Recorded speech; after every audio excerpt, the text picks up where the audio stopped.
কেটে নিয়েছি বাড়ির সবজি।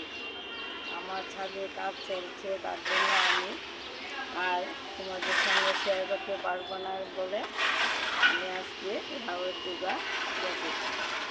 ভালো থাকো, সুস্থ থাকো, পাশে থাকো।